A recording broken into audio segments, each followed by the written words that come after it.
examination. Can I see hands of any lawyer who's done a direct examination?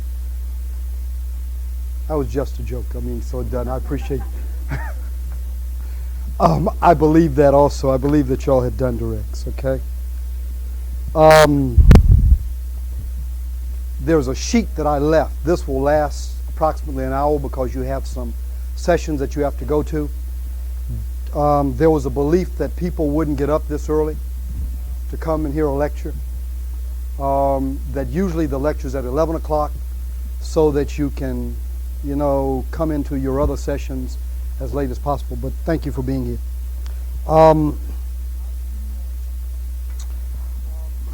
I will talk about, and I'll give you a sort of outline of what I'm going to do. I will talk about the overarching concern that one would have in doing a direct examination, what I call the global view, things that you have to know and you have to keep ever present in your mind. The ideal way for me to do this lecture would be to have maybe 5 split screens, because after this lecture someone will walk up and say to me that you said do it this particular way, but everything that I say on screen 1, you have to look at screen 2, screen 3, and screen 4 and 5. So there's nothing that I say that you can use and you can say, he said this is the rule, this is the law, this is what one should do. That's not why I would have 5 split screens. So I'll talk about overarching concerns, things that I think should be ever present in your mind when you do a direct examination. And if they're ever present in your mind with a direct, they should be present also with a cross. And I'll show you why direct and cross are handmaidens with each other. I'll also talk about the structure of a direct examination.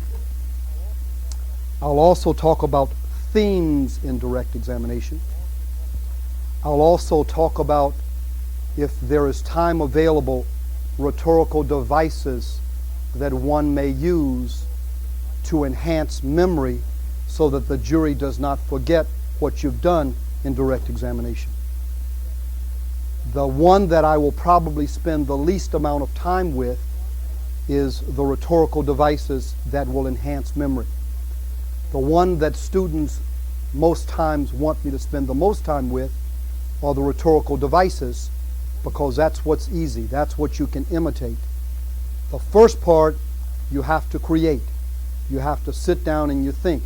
It's easy to tell me, or for me to tell you, that looping is a rhetorical device, that repetition is a rhetorical device, that alliteration is a rhetorical device, that onomatopoeia is a rhetorical device, that rhetorical questions are rhetorical devices. Okay? Now, I can give examples of all of those, but those are things that I think that good lawyers should be gathering. It's like gathering good books.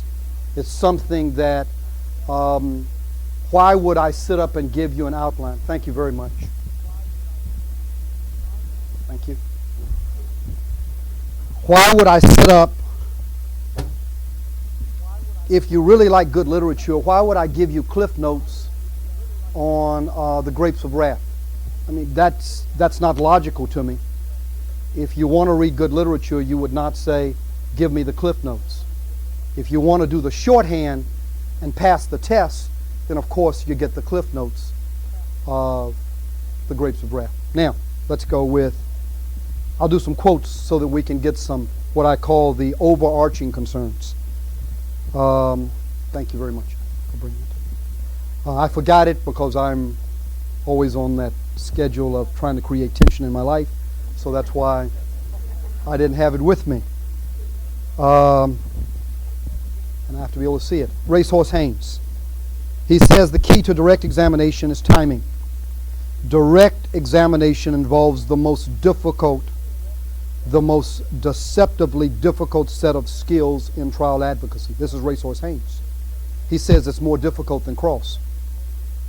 The challenge of direct is multiple. make the facts understandable to people who are unfamiliar with them, and help the witnesses feel comfortable. That's McElhaney who says that. Irving Younger. The key to effective direct is to convey the impression that you are in control. The secret of communicating control is having a pace and a rhythm. The secret of rhythm is variation. The direct examination should be conducted so that rhythm is varied. This will keep the jury alert and interested and will convey the impression that you are in total control. Racehorse Haynes, Irving Younger, and James McElhaney. First rule, the overarching concern, direct and in cross. Do not bore the jury. You bore the jury, they can't remember. They can't remember, then they can't be persuaded. Do not bore the jury. You can easily bore the jury. How do you do that? Because you do what you see other lawyers do. That's how you bore the jury. I'll give you most directs. Let's say it's a murder case. My client shot and killed his wife. She is 8 months pregnant. The fetus dies also. Defendant takes a witness stand. You want to hear a boring direct examination. You see it every day. What's your name? Sam Brownlee. Where are you from? I'm from Atlanta, Georgia. And where do you live? I live on 1718 Ringling Street. How long have you lived there? Can you tell me? Now this man is charged with killing his wife. He's charged with shooting his wife. She bleeds to death and the fetus dies. And what did I just do? I'm going to spend the first 15 minutes of my examination asking him where he lives and where he works. Now tell me, would you read a novel that if it's a murder mystery novel, it starts off with, let me introduce you to Sam Brownlee. And let me tell you how tall he is, and let me tell you where he lives. And let me tell you who he lives with. That's the way the novel starts off. Every murder mystery novel would start off with, let me introduce you to Sam Brownlee, or whoever the focus of the attention of the novel is going to be. I don't think you'd read those novels a great deal. Why is it then, when we go into the courtroom, every direct examination starts off with, let's acclimate the jury to who this person is and spend 15 and 20 minutes talking about where they live? Oh, because that's what the other lawyers do.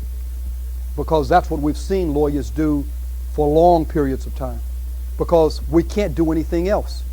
If we do, we might get objected to. I don't buy that. I don't think that that's the way you do an effective direct examination. I would not spend 15 minutes on direct with a man who shot and killed his wife if I'm putting him on as a witness by talking with him about where he lives, what street he lives on, how old is he. I wouldn't do it that way. I might start off this way. Mr. Brownlee, are you the man that held the gun, that pulled the trigger, that shot and killed Helen Brownlee? And if his answer is yes, then what do you say to this jury, Mr. Brownlee? How is it that you held the gun, that pulled the trigger, that shot and killed his wife? What do you say to this jury? Why did you hold that gun? Why did you do that? Those are the questions that I might start direct examination off with. Why? Because those are the questions that the jury wants answered. Overarching. I do not bore the jury. That's the first rule. And my second rule. I answer the jurors' questions. So I think like a juror. I do not think like a lawyer. I think that because we go to law school and we're taught is there a thinking method that we have in law school? Is there? Other than the Socratic teaching method, there must be a thinking method. We'll call it deductive reasoning. We'll call it logic and straight line thinking. That's how we're taught to do our trials, because everybody will know that intellectually that if we think in a straight line and if we present stuff in a straight line, that jurors will be convinced and persuaded in a straight line. I don't think most of us think like that, but I think they teach us to think like that in law school. But if we persuade the same way we were persuaded in law school, we would not like the law. We would not be good trial lawyers. I considered law school to be very boring. I considered it to be very uninteresting. It was not exciting. It did not make me a better lawyer in terms of being a persuasive lawyer. I'm talking about persuasion. I'm talking about what do we do, how do we talk to jurors, so we have to answer the jurors' questions. Whatever the jurors' questions are, if we're going to do direct, we answer their questions. We don't answer our question. We don't try the case for the lawyer. We try the case for the jury. The sort of question that I like to ask all the time, and I've said it with one class I know at least while I've been here this week. If I were a fisherman and I wanted to catch the best fish in the world, I would not talk with other fishermen. If I could talk with anyone or anything about being the best fisherman, I would talk to fish. I would ask the fish what they want to know. I would ask them what they want to eat. I would ask them what bait would I give them and what times should I fish. I would talk to the fish if fish could talk. So I know jurors can talk. So if I want to know what jurors think, then I talk to jurors. If I want to find out the best way to try a case, I do mock trials in front of jurors. I do not ask lawyers what jurors and what would be persuasive for jurors. I seldom talk to lawyers about how I would persuade jurors. I most times talk to jurors. I ask them with regularity, what do they like? What's persuasive for them? I think in terms of their language and in terms of their culture, not my culture, the culture of a lawyer. So overarching, I answer jurors' questions. There are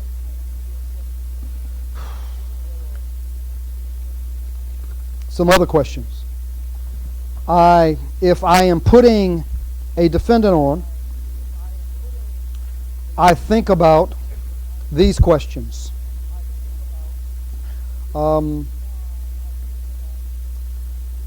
Why is, and it's, even before I get to the defendant, I might ask the question, if it's a whodunit, why is your client, why is your accused being brought to this courtroom and charged with a crime? If it's a whodunit. If it's we know who did the crime, then I have to ask the question, what does he have or she have to say concerning these facts? That's what the jurors want to know. They want to know, Sam Brownlee, you shot and killed your wife, tell us why. That's the most important question to them. They want to know, secondly, why should I believe you when you say whatever you say? They want to know what you got to say, and then they want to know, why should I believe you? Do we know why people believe some people who testify? When I'm coming down, there is a national public radio broadcast, and they're talking about eyewitness testimony, and they're talking about Wells out of Ohio, and it's something that most defense lawyers know. They say that there are lots of innocent people who've been convicted, and they're now discovering it because they can do the DNA, especially with cases where there's trace evidence, spermatozoa or something else of that sort, or DNA, so that they can show that this person was not the person who did the crime. What they find out is that there is no correlation between someone saying with confidence that they saw something happen.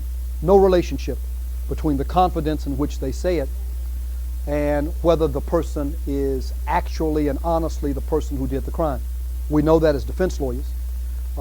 They were doing the study and they were talking about this over national public radio. The reason I raise that is that we believe in the defense bar that someone will be convicted depending on the confidence. We say there's no correlation, but we know that if a witness is an attractive witness with a clear speaking voice, and they speak with a high degree of certainty about what they say, then it's much more likely that that witness will be believed. If that's true in eyewitness identification, then we know the witnesses that have the greatest confidence, that speak with the clearest voice, that show their eyes directly to the jury, those are cops. They speak with clearness. They're even uniformed in the colors that make it pleasing to the eye. They have starchily dressed shirts. They have their hair perfectly manicured, their face most times shaven unless they're working the drug detail, and then it's acceptable for them to look like the folks that they're trying to capture. Now, we bring those folks into the courtroom. I asked this question, and I fade for a second. I sometimes am invited by either the JCs or the Women's League or some other civic group to talk about crime and justice. What I know that happens is when I'm talking to housewives and house husbands and businessmen and businesswomen, I will give them this scenario, and this is what they'll tell me. I'll say the policeman knocks at your door and says, Mr. Axam, I'm here. We think that a robber's in the neighborhood. We think that he might be a rapist, and we have traced him, and we think that he's in this location. He might even be in your house at this moment. Every person, when that policeman knocks on the door, they say, please, Mr. Policeman, will you come in and look for that robber? Will you look for that rapist? I don't want that person lurching around in my house. I don't want him hiding under something. He might even be in one of the storage areas. That's what most citizens do. They do it with regularity because it's the good cop standing at the door in the uniform. There's absolute trust. It's the same way we trust our doctors, and we don't trust our lawyers. When we go into the doctor's office, we don't ask the doctor, how many times have you performed this operation? We don't ask the doctor, show us the PDR on this. Tell me what my chances are for living and dying. We don't ask the doctors, is there a better time to do this operation than at other times? We don't ask the doctor, is there statistics with people that take the anesthesia that will die under this sort of operation? Can you tell me, are there any correlations? We don't do that with doctors, and we don't do it with police officers when they knock on our door and say that they're there to help us. Now, those same police officers walk into the courtroom. Those same police officers sit. The reason we don't do it is because we trust them. I don't believe that if a policeman knocks at my door and tells me that he wants to find the robber or the rapist, I don't let him in. I cannot. There's no circumstance. What I tell him is I say that I'm going to search my house. If I'm not back in 15 minutes, then they got me. Okay? And if they got me, then you have permission at the end of that 15 minutes to come in and save me, Mr. Police Officer. But if I'm back in 15 minutes, then that means I didn't discover it. And you know, I can look as good as you can. I know how to look up under the bed and look in the closet. If they're there and they got me, I'm caught. And so you got to surround the house and you do everything in your power. That's what I tell them to do. Now, most of us don't do that. And the reason we don't do that is the same reason when that police officer walks into the courtroom, we believe them. We trust them. We have confidence in what they say. The jurors do not have confidence in what we do as defense lawyers. They believe that when we stand up and put the defendant on the witness stand, we know he's going to deny it because he's guilty. Guilty people have to deny that they did it. That's why we're in this trial. He can't get up and say, I confess. I know that I did the crime. We wouldn't be here. So the jurors are sitting back, not trusting him. They're saying, let's figure out what lie he's going to tell. He is not in his blue uniform. He does not have the tie on. He's usually not clean shaven. He does not speak where he turns his head at the right moment when the question is asked to the jurors. He doesn't look straight into their eyes with the same confidence. He is not believable. And so now we have a much more difficult job when we do direct examination. It is a much tougher job. And now he doesn't even testify. So now you know we don't believe him. We know that he's guilty of the crime. He didn't testify, and when he does testify, we don't believe him. How can we win in that situation? I think that we have a very difficult task. It is much more difficult to win under these terrible times that we live in, with the threat of more violence, with the crimes getting so that the young folks, no matter how young they are, that they are being arrested with a greater degree and sent for longer sentences. So we have to use as many rhetorical devices as possible. We have to organize it, and we have to be better prepared. I believe that we should be prepared to know how to do a direct examination, because the other side can do direct examination. That's why. That's a good reason for me. I'll tell you another reason. Because I do directs with regularity, I know when the other side has excluded something in their direct examination, so now I know what to cross-examine on. If you do not know the components of a good direct, then you do not know what the other side has excluded. I have caught several people, prosecutors with their witnesses, when they prepared them for direct, they have purposefully left out things that should have been included if I had prepared that direct. They left them out because it was a weak side of the direct examination. It was something that I could cross-examine on. It's something that should have been asked on direct. It was not. The failure to ask it meant that I had a basis to cross-examine. If you know a good direct, then you know how to destroy direct examinations. It makes your cross-examination skills even greater. So, going back, my overarching things that I do with direct examination is I answer the questions that the jurors want answered. And once I answer those questions, I think of what makes someone believable. It does not, I use every device that I can. I had a tall, athletic-looking man charged with a horrendous crime, and I asked him if he played basketball. And for the men on the jury, he was close to 7 feet. And I asked him if he was a forward. Okay? Now, I knew that every time I asked that man that question, he would smile, because he's so tall, he had to be a center. He couldn't be a forward. He was just absolutely. But in this world, we don't know. I mean, it keeps changing. This was maybe 10 years ago. Okay? I mean, right now, I don't know.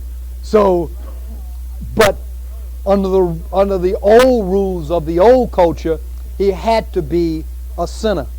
That's the only way I could get him to smile in front of the jury. I wanted him smiling. The men understood that either I was clumsy, or they understood that he had to be got to be a center. You can't be a forward. So they were part of the conspiracy with me. Do I try the jury just to men? Of course not. Do I have inside jokes that relate to men, that relate to women, that relate to black folks, that relate to white folks? Do I have inside jokes? Of course I do, because that's the world that we live in. Everybody does not accept all of the jokes, but I'm playing to the same audience, and I'm using different instruments. I want the symphony of all of the instruments to be used when I'm doing a direct examination. So I might ask questions that might appeal to only one part of the jury, not to exclude another part, but to make sure that they know that we're on the same page. It's not an exclusion, it's more of an inclusion, because all jokes don't appeal to all people. So, overarching, that's what we do. Now, you cannot forget, if we believe in primacy and recency, I'm assuming we do. Primacy, what we say first, is much more likely to be remembered, and what we say last is much more likely to be remembered. We believe in that as a concept of being able to persuade. So what we do in the beginning and what we do in the end, no matter what examination we're doing or whatever cross we're doing. For example, the other day we're cross-examining a police officer. On cross, sometimes the question was asked, who do you work for? I don't care who he works for if that first question is critical and important. That's not important to me on cross-examination. He's already testified on direct that he works for the cops, he has his uniform on, I don't ask that question again to buy time. I'm not buying time in the beginning. I believe in the concept of primacy. I believe what I first say, the jurors are more prone to listen and to remember because they're sitting on the edge of their seat, waiting for those first words to come out of my mouth to see what that witness is going to answer. So I don't throw those seconds away and those first questions away. Structure. Once we answer the questions, we're always not boring the jury. We're trying to do a rhythm. We do the rhythm with some questions. Let's figure out what we do with our structure. There's a beginning, middle, and end. That's easy to say. But what do we put in that structure? We answer the questions who, what, when, where, why, and how. In the old school, it was, and I sometimes get booed for this, but this is the way I learned it. 5 wives and a husband. Okay? I mean, I could change it to something else, but that's the way I learned it. Who, what, when, where, why, and how. I answer those questions in my direct examination. If I don't answer those questions, so I know my format already. If the prosecutor does a direct examination and they've not answered some of these questions, I got to figure out there's a good reason. Either they're klutzes. They might be klutzes. Okay? They just might be negligent. But they got all that stuff written down. They've written it down and they've gone over it several times. This is not stream of consciousness when they do direct. They don't just stand up and say, what did you do and what happened? They got all that stuff on paper and they read it. And if on paper and through their checklist they fail to go through one of these areas, I got to figure out a why. Why didn't they do that? What's the underbelly of why they did not do that? Do I go there first? Do I see if the witness is going to wiggle when I go into that area? I might, because they've given me an opening as to why they excluded something and I don't know the reason, and sometimes I need to find out that reason. So that's what I do with my outline there. How do I organize my time? I think you can do time with a direct examination 2 ways.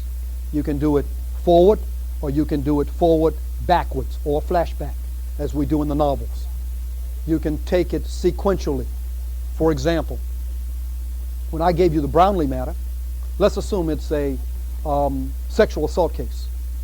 Sexual assault, and the parties have known each other for 5 years. And in the 5th year of their knowing each other, one party charges the other party with having assaulted him or her. I like to make it gender neutral. You see that? Him or her. Okay. For this purpose, I might start with, how did you first meet her? Did you like her when you first met her? What did you think about her? What did you say and where did you go? That's chronological. I start with that 5-year span of where they first met. I might start with getting the jury comfortable with a sort of smile. When he first saw her, he liked her. He was attracted to her. They dated. I might bring them through their historical relationship instead of taking them first to, now, she says that you did A, B, and C to her, and she says she did not give you consent. I don't like consent as a word. She didn't agree. She wasn't willing to do this. I might not start there. And then flash back. I might start so that the jury is comfortable with liking him and her and the relationship, so that they become comfortable to accept that a person who knew her for this period of time, who had this relationship, did not do the dastardly act that he's accused of doing. Okay? Flashback. Flashback I showed you with the Sam Brownlee matter. I started at the shooting. I started exactly at the shooting. I went directly to the fact. I did not go, where did you live? Where did you work? How long have you known her? Tell me, do you have children?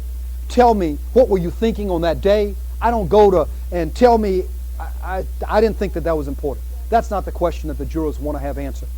I sometimes change, and the jurors might want to know, how does he explain agreement or disagreement, but they really want to know who the person is in that sexual consent / sexual assault rape case. They probably want to know who he is because they're judging him as he sits there, more so than in the murder case. They want you to go to the heart of it.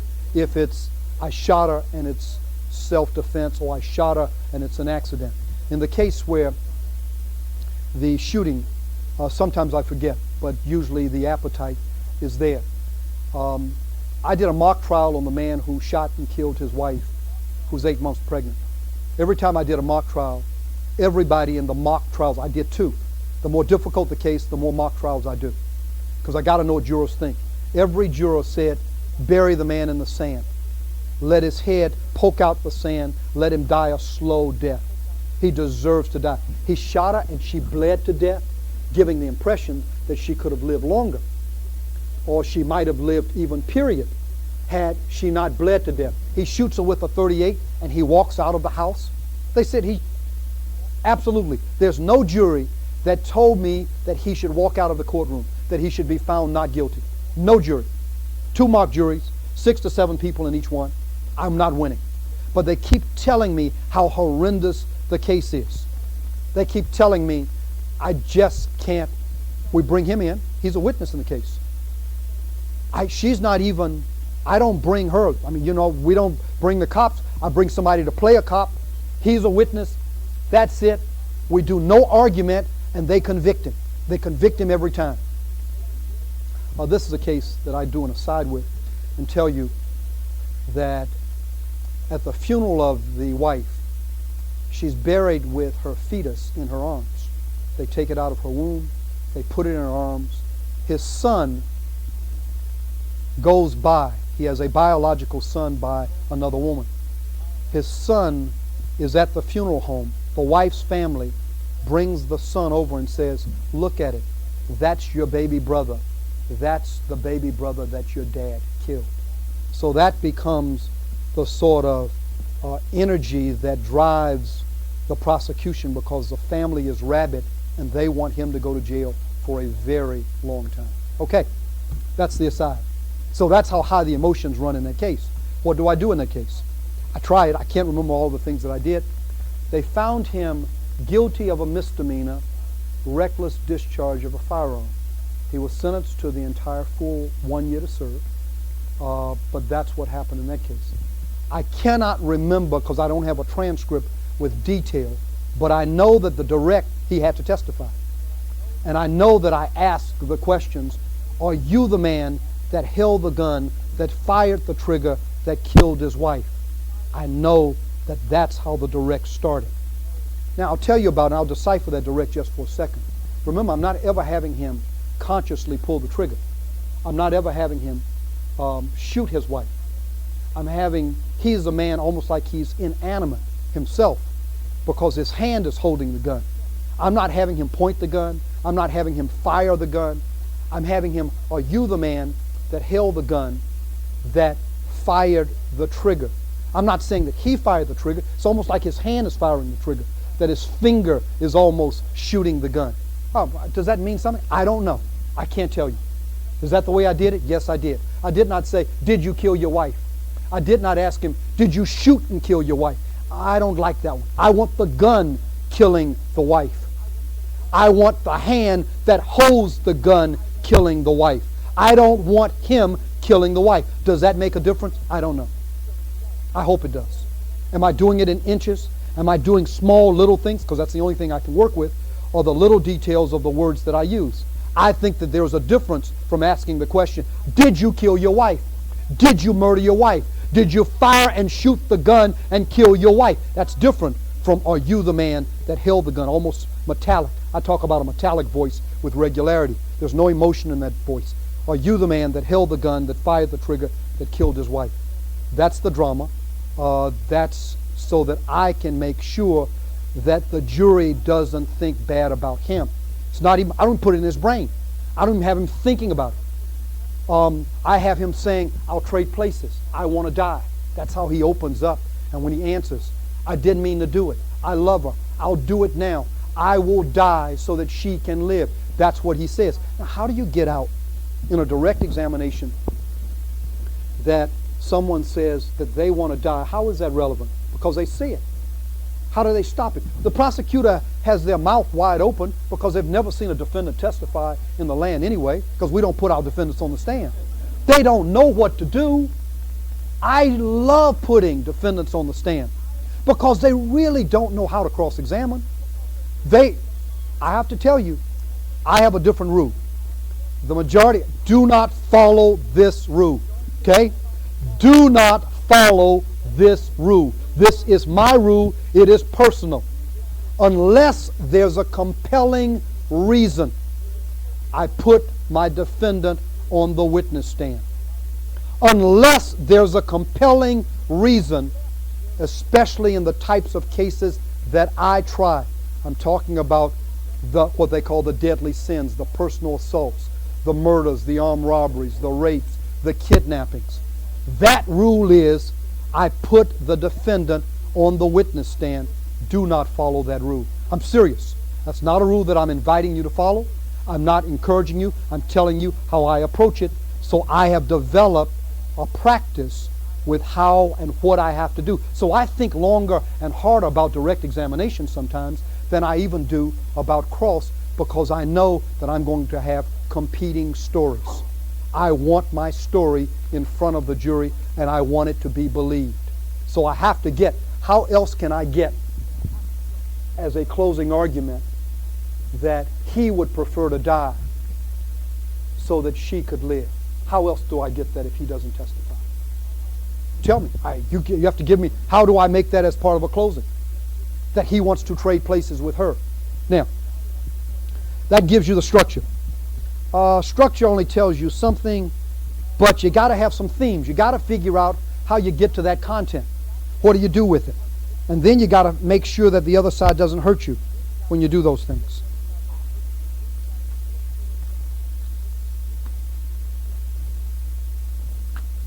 Some themes.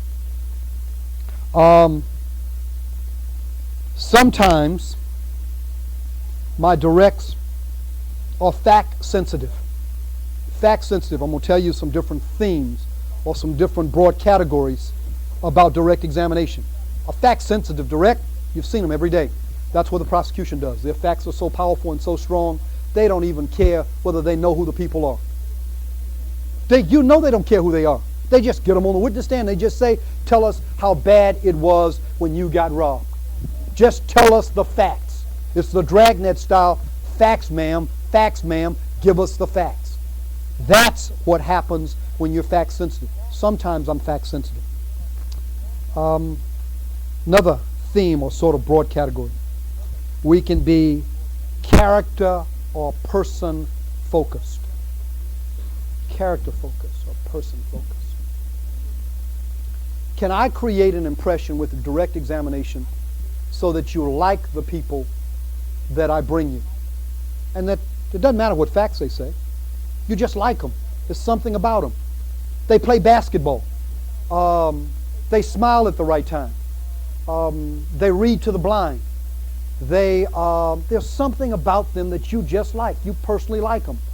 They remind you of your grandmother, and just the language that they use, that when they sit there and they act like a grandmother, and because they are a grandmother, they just say, there was a woman who was part of voir dire, who had 17 grandchildren and who had 7 children.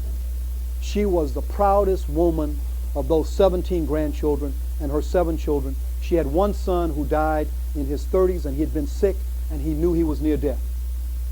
She was a person that you can put on the witness stand, and all she has to do is tell you, I got 17 grandchildren, and I got 7 children, and I love every one of them, and my husband and I have been married for 50 some odd years. And she can say that, and you will find her not guilty because of who she is. It is character, it is personality, it is that sort of focus. Let me give you an example of somebody what the federal government has decided. When they bring a case against a sitting politician, they only do it with video. No video. They're real. You know why? Because they know how powerful the personality is of that sitting politician. They tell me that there was a mayor who was up in Washington, D.C., who had a phenomenal personality.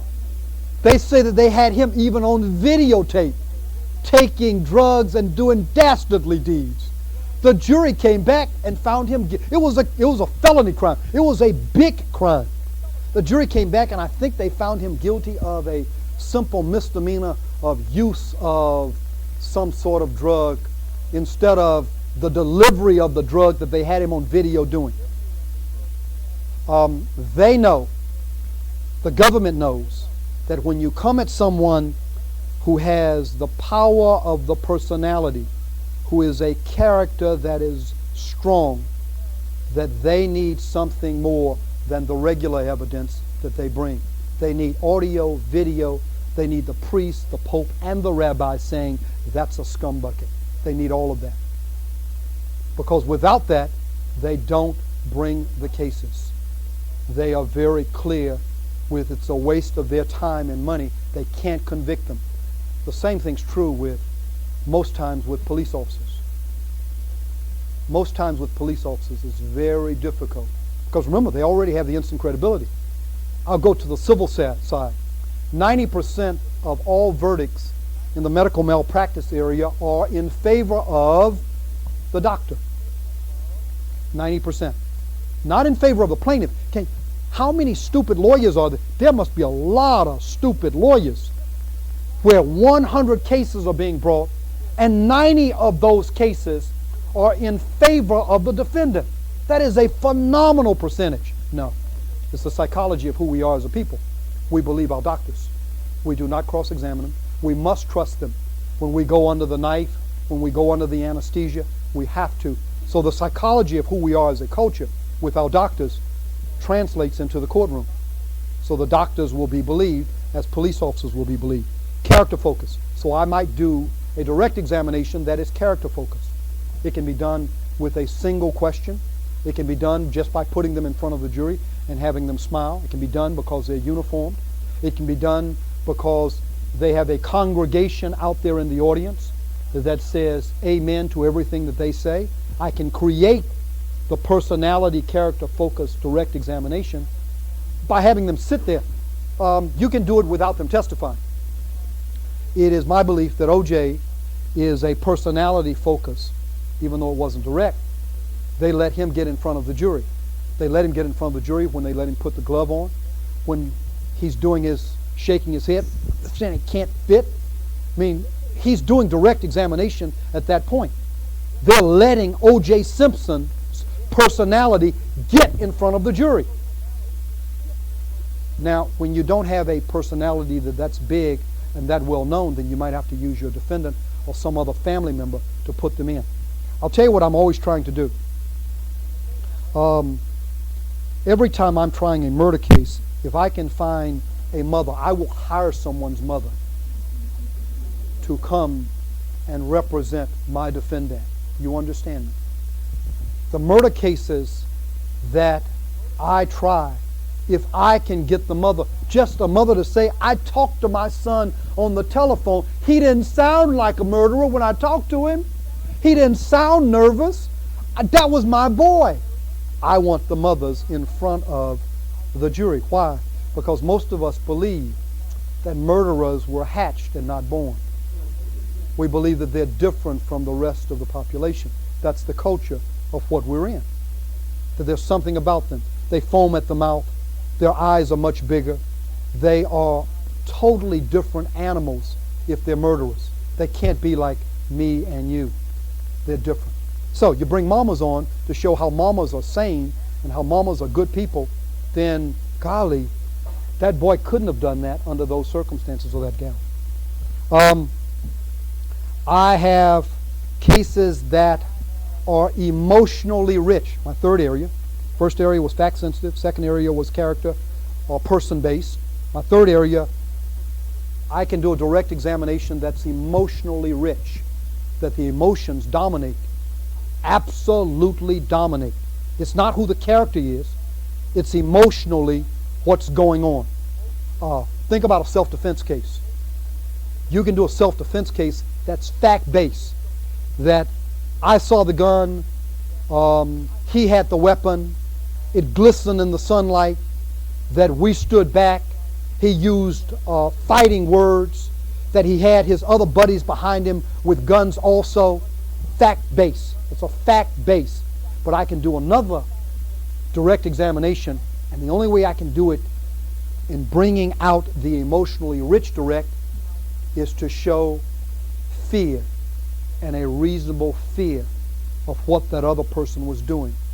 And that the fear was reasonable, but the fear dominated, and I want to make you as jurors afraid for the person that I'm defending. So I create fear. I don't talk about that gun. I don't use all of my information and my details to make it fact-based as much as I do to do questions that relate to fear. How do I do that? It depends on primacy and recency. It depends on how I expand the story. If I'm doing a fact-based direct examination, I have 5,000 questions that are fact-based. If I do an emotionally rich, I might have 3,000 questions that talk about his thinking, his feeling, her thinking, her feeling, what's going on. Had she ever been in a situation like that before? How was the hair on the back? How did her heart? Can she remember what was going on? Did she run? Was she paralyzed? Was she afraid? Is there anything to compare that fear with any other fear? Was there a sort of darkness that came over you when you were outside in the broad daylight, when you were with that fear? Were your emotions tight? Were your arms stiff? What did your legs do? Could they run at that moment? I'm talking about fear. I can ask lots of questions that make you afraid. That's how I do an emotionally rich direct examination. Now, there's also, number 4, seldom used, but it's called, I know what it says down there, I just read it. Okay. Location or scene dominates. Location or the scene dominates. It's the only thing I can compare it to is the Westerns. When you read a Western novel, you know no matter what page you pick it up on, they're going to talk about the sagebrush and the dust and the buildings. There's something about the Western that you almost see the desert, you can taste the desert, but you're there in the desert. Or there's something about it that's barren, but you get the feel of the scene dominating you. Not the people and the characters so much, but you get a feeling, so you might sometimes think of scenes that locations become more important. Warlike zones become important, but usually when I'm using a scene dominating direct examination, I'm combining it with one of my other categories.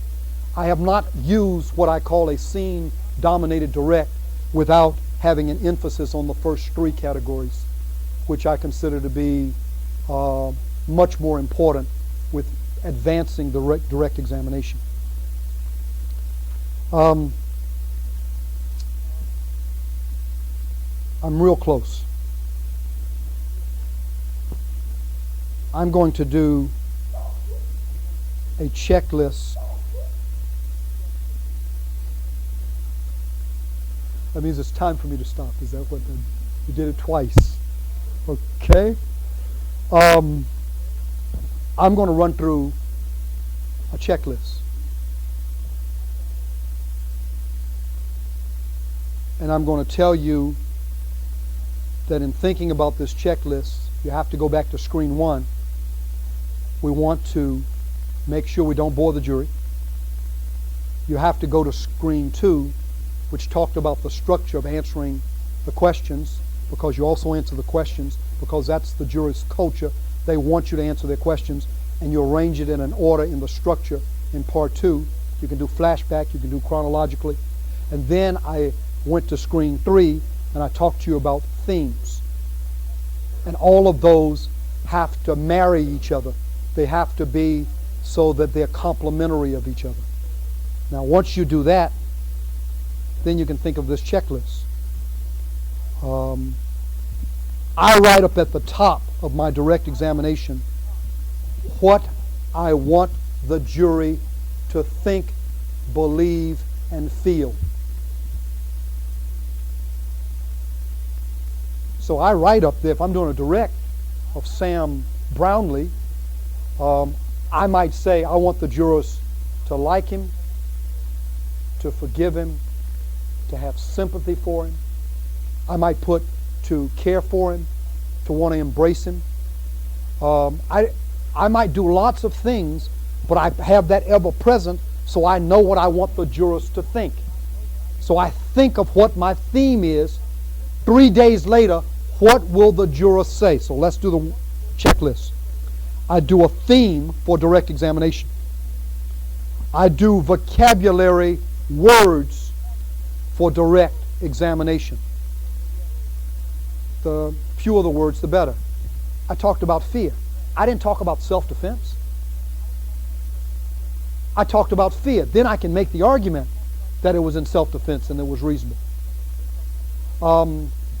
I talk about if there's a particular fact that I want them to remember, that it's a big gun and that my guy only had a plank or a piece of wood, then I talk about what I want them to remember. It can be a fact, it can be an emotion, but I have a word that I know that I have brought out in my direct examination that I don't have to make up, that I can have associated with that direct. I write down how would the jurors describe. So it should combine with my theme. I got my theme.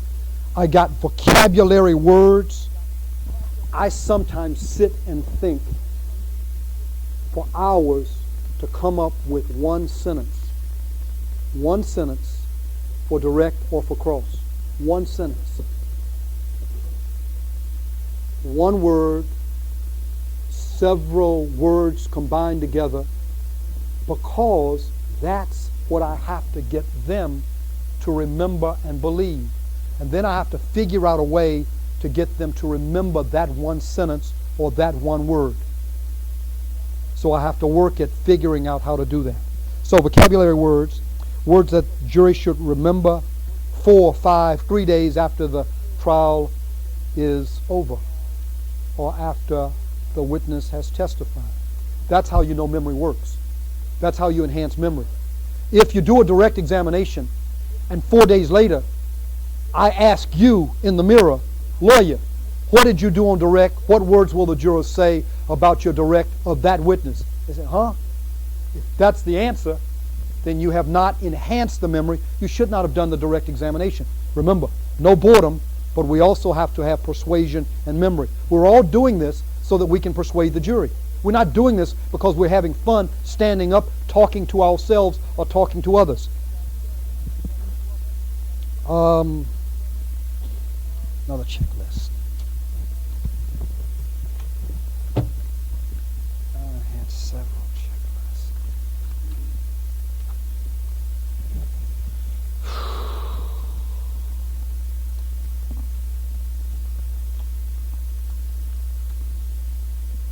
I'll run through that one.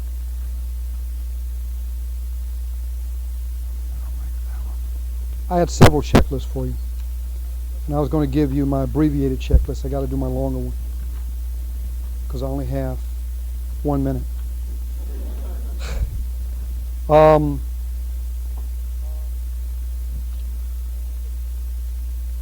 I pick a primacy point. I pick a recency point so that I always know what my first question is going to be, my first series of questions. It's not an if and. I know what my recency points are, my last questions. There is a closure to the examination. I anticipate the cross-examination. I anticipate my demeanor and my attitude. I know whether I'm going to, in the middle, do an advance cross or what I call an advance direct, taking the questions away from the other side. I can ask every question that the prosecution can ask on direct examination. I can ask it on direct before they ask it on cross. Why not?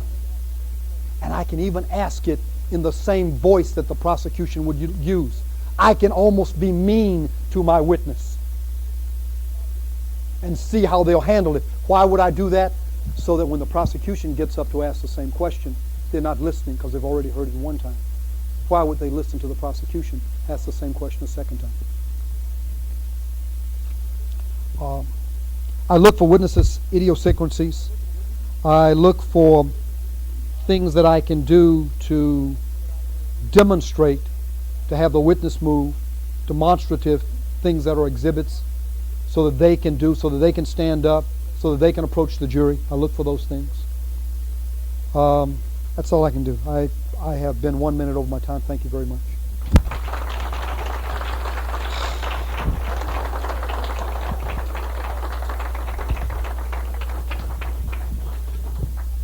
We're finished.